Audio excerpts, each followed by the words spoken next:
Happy video day, guys. Christina Brooke here. Today we're going to be doing my Judgy video where I go through all of the eyeshadow palettes that launched last month and I tell you guys my Judgy thoughts on them. I'm going to be telling you guys what I think about their color story, their packaging, and whether I had any interest in even picking them up. So this is basically what goes through my mind before I hit the buy button. And today I'm going to be extra Judgy today because I'm a little annoyed. I filmed half this video with my audio off. So I already have a few thoughts on some of the stuff that I already talked about, and I will be adding some more thoughts. So yeah, I've got my Judgy face on now because I'm an idiot and I filmed this video with no audio. So anyways, if you guys are new and you've never seen this type of video, I do have a playlist where I go over all of the palettes from the prior month and I give you guys my opinions.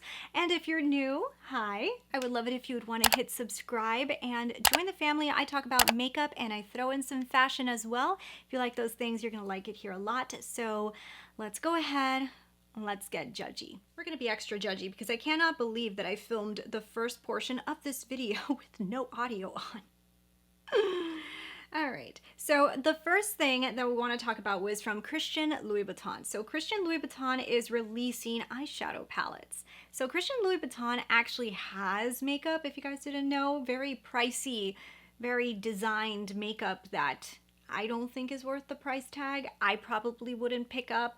Now, when I look at the eyeshadow palettes, I have to say there's something pretty about the color selection, but they don't look that expensive to me. And also, I don't love the beading detail. It looks Christian Louis Vuitton. Like they like to have like those hard, like almost like rocker-esque type of looks to their products. But I feel like that was like done like 4 years ago and I don't know if that's like really in right now. So I'm not like in love with the packaging. Now also, I don't want to pay a lot more money for packaging and I feel like that's sometimes what happens with these designer brands. And Christian Louis Vuitton, if you guys do not know, they make the most uncomfortable shoes in the universe. And you know, I got into the trend of wanting to buy one. I got myself a pair of Christian Louis Vuitton's most beautiful looking decorative accessory pieces that I have on display that I have in my room because putting those things on your feet is torture. I wore them to one bridal shower and took them off halfway through and had to literally wear sandals the rest of the time because my feet like could not deal. So just thinking about how unfunctional his $800 shoes can be, I think like, do I want to buy your makeup? Because why can't you make your shoes more comfortable? You know? Okay, so let's talk about the Ambiance collection from Sigma. So Sigma released an Ambiance palette. It's a very pretty color story. It's nothing out of this universe, but when it comes to these neutral palettes, I mean, I don't think we can expect for them to be out of the universe. They're not supposed to be. They're supposed to be very functional, pretty, neutral palettes.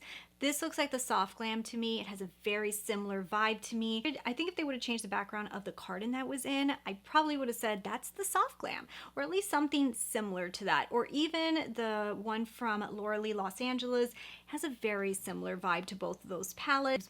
I've heard people say Sigma has good eyeshadows, but I haven't really tried their eyeshadow formula, and I feel like when it comes to a neutral palette, I don't want to just try a mediocre formula. I want a fantastic formula for a neutral palette because that's what I'm going to wear a lot because that's what I like to wear. I like to wear neutral looks. When you like to play a little bit with fashion, sometimes it's a little easier to have a neutral eye look so you can get away with wearing anything with it. So I don't think it would be Sigma, but I don't think that it's a bad looking palette. It's definitely pretty. I don't like the yellow background or the gold. I don't know why they did that. It like kind of washes everything away. They shouldn't have done that. Okay, so Zendo released from Natasha Denona. I think you guys might know my thoughts on this one. I did talk about this in my 1 year, 1 brand update, and I'm not like in love with this palette, okay? That's the truth. I think that the formula is fantastic, very in line with Natasha Denona. The only thing is I don't love the color story here. I feel like the colors together sometimes could look a little ugly when you mix them, so it's just not my favorite palette. You know, Natasha has released some beautiful palettes. This one is one that photographs so gorgeous, and when you see it in like the promo pictures, you're like, oh, this looks amazing. And then when you put on your lids, you're like, maybe 3 colors that's max that I would use out of this palette. So I like it. I don't love it, but yeah, it's Natasha. I'll give her a pass because she usually comes out with really good stuff. If you guys haven't seen too, I have a huge giveaway going on in that video where I'm giving away some money to buy yourself a Natasha palette. So go ahead and watch that video after you see this one. So we have Hip Dot collaborating with Clueless. This looks like a Clueless palette. I mean, it's Clueless. It looks like a Clueless palette. It has, this is going to be very pastel. So I feel like no matter what you do here, you're never going to get any depth. Everything is going to be very, very pastel on the lids. You're going to have like very like baby, like pinky, very, very not me eyeshadows. And this looks Clueless. Like, I mean, I could see this being like a 90s palette, but please don't tell me the 90s are coming in for the lids. Like, I would not like that. But no, I don't like that one. ColourPop and Barbie. That's another collab that I am not into at all. The color story here looks very beach. This looks like I could find it in Miami Beach. Like if I went to Key West, I could see this in like a few different stores. It looks like a Key West palette. But like just because it looks cool doesn't mean I want to put it on my lids. Like I don't want to put like aqua on my lids with hot pink. Like it just does not work. This makes a really cute pillow, but I don't want to put it on my lids. So that's where I have an issue with this. Some of the lighter colors are pretty, but it looks Barbie. It looks Barbie, but I will say, I don't think Barbie has the best reputation for makeup. Okay, so Jouer announced the French Riviera palette. You see, here's the problem here. You know, I talked about Jouer as one of those brands that I want to see more from, and this is another example. I really like the bottom row. I think that pewter color, the hunter green, it looks really interesting down there. And then when you look up on the top, you're like, well, what happened here? Like, it just kind of looks a little chaotic. Like, I don't know where the thought process went. I saw an opportunity in this palette and I see colors that I think are interesting, and then it kind of loses its way for me. So this one is not $34 worth in my opinion. It's just not there. It's not there. I want to see more from Jouer. I really love Jouer's blushes and I think Jouer has potential. I just think that they need to be a little bit more creative. Even if they want to have more of a subdued brand, you could still do something cool. And I don't think it was there. Okay, so Morphe and Coca-Cola. We need to talk to brands and tell them to please stop collaborating with food. Because have you ever like gotten like, oh my goodness, today I want to do my eyeshadow to look like my Coca-Cola. Like it's just like, why? Why do they have to collaborate with Coca-Cola? I don't get it. I'm looking at the color story. At least it's not black and brown, you know, at least they did a little something there with some greens. But like even like looking at the color story, like the metallics that they picked, that doesn't really look good on some of the browns that I see in here. The hues are a little off. I'm not a fan of this palette whatsoever. I definitely would not pick that up. Yeah. Okay, so Prince and Urban Decay. So here's another one that has me a little confused. Like I, first off, would not pay $55 for this eyeshadow palette. Now, if you're a huge Prince fan and you're doing it for that purpose, fine, memorabilia. But I like parts of the color story, but I don't like all of it.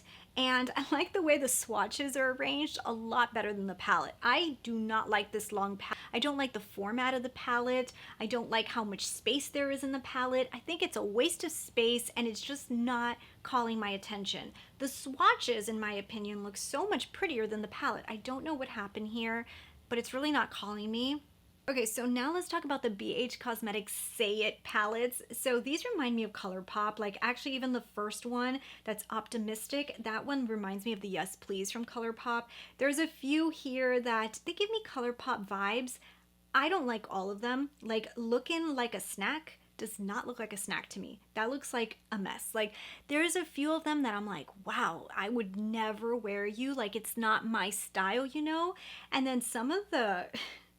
like some of the words, like, and some of the names of the palettes are like super in your face. Like, wow. There's even like the one I like the most, I probably wouldn't buy just because it is literally the most, it's very vulgar. It's very vulgar. And, you know, once my toddler learns how to read, I would hate her to say, yay!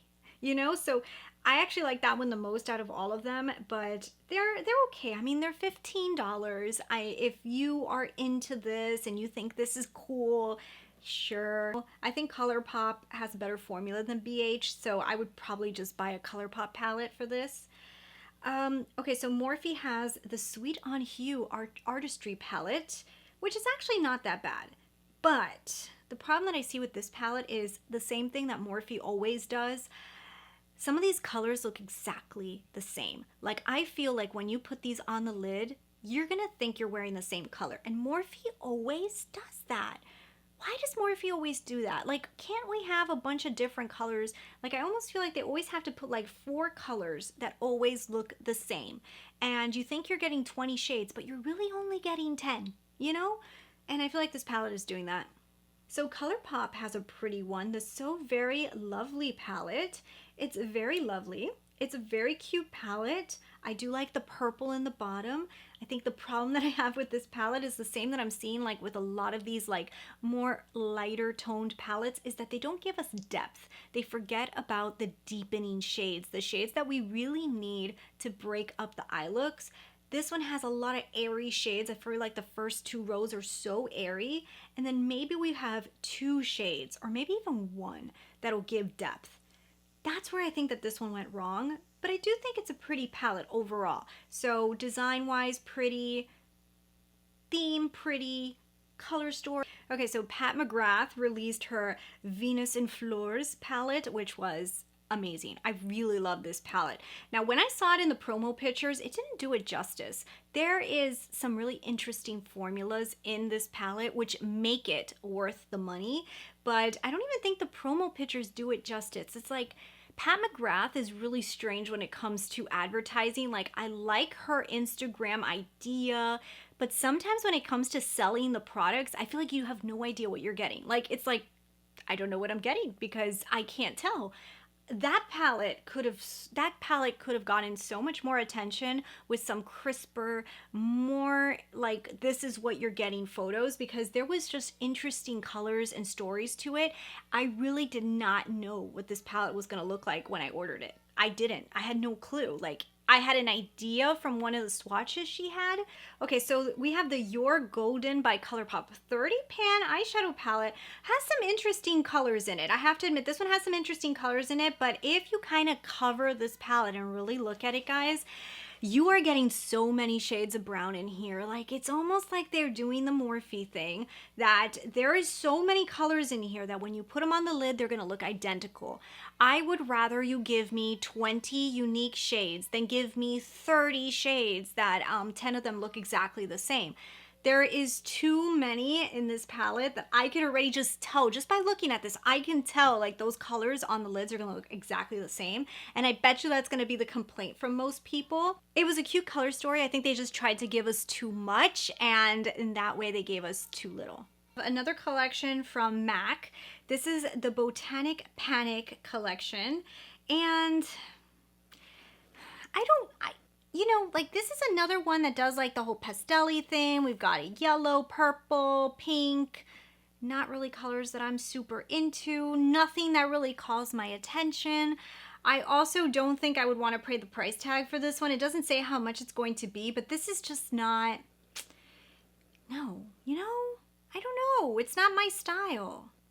Wow, ColourPop again. I feel like ColourPop, my goodness, guys, like, can we relax just for a little? So out of all of these that are releasing from ColourPop, there's a few different ones. There's a green one and a pink one, and those are like the cheaper ones, like $14. I'm the most interested in the more expensive one, which is the big one, which is called the Lust for Dusk, and it's $24. It has 16 shades. Very cute idea. I feel like it's going to have the same problem that I keep having with ColourPop, is like, where are my deeper shades?